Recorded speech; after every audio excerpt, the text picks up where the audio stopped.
Let's go over how to do one of my favorite stitches for wording and landscape, the chain stitch. The fun thing about the chain stitch is I find it to be pretty similar to the lazy daisy. So we're gonna come up through our canvas, our fabric, and we're gonna go down into the same hole or as close as possible. And then we're gonna leave a nice little loop. I like to keep mine pretty big, honestly, like this, or maybe a little bit smaller, just because it's easier for me to see. So we're gonna come back up about halfway to where you want your loop to be. So I'm gonna say about right here. Then I'm gonna pull it tight, gently, gently. Okay. Now we're gonna go back in to the same hole or close. Sometimes we can't see it, and that's okay. I'm gonna go back in. Keep a big hole. You can make it smaller, but just for me, I just like being able to see the whole thing. And then I'm going to do, again, about halfway where you want the loop to be. Pull through.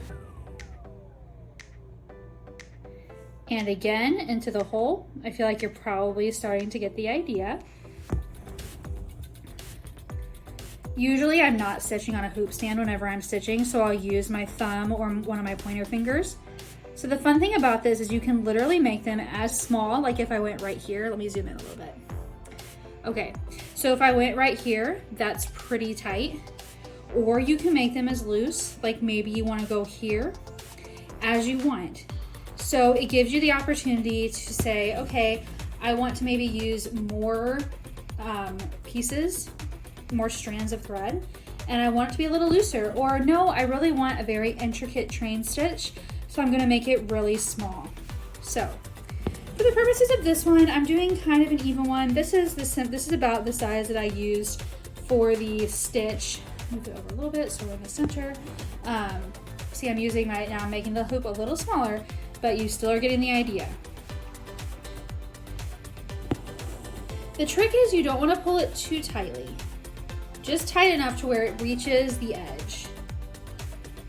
Because if you pull it too tightly, it's gonna kind of be like the lazy daisy, where if you pull it too tightly, you're just gonna see like this. If I pulled this like completely tightly, it's just gonna be like a straight line. So you're really looking for that loop, and that just means you can't tie it, really go super tight. Another thing, because my thread's kind of doing this right now, you want to try to not have it get twisted, or it will look a little bit funky. So you just go back in. See, I know on that one I didn't get the same hole, that's okay. And you can see the loop is going this way. That's okay too. So we've got the loop coming back through. There we go.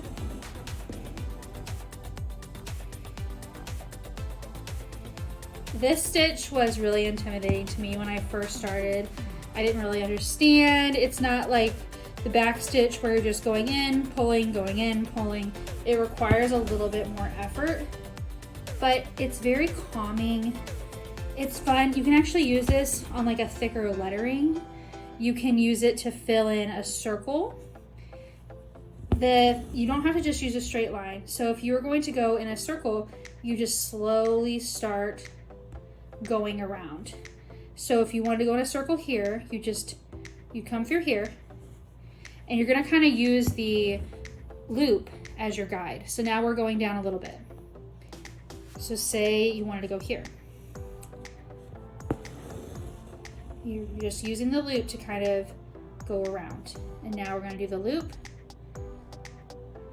Fill in this one if I can get it. There we go. And then we're kind of using the loop to direct.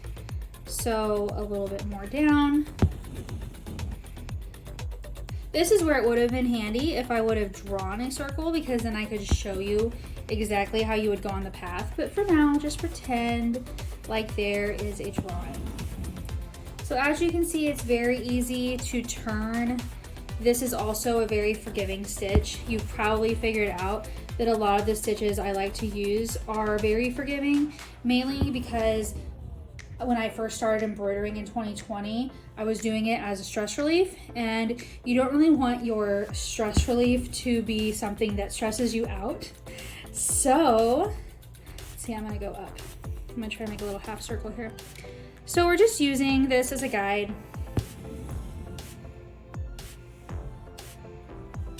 And then anchored it down,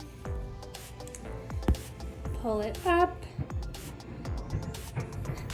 My daughter is using her stroller upstairs, so I'm sorry about the noise.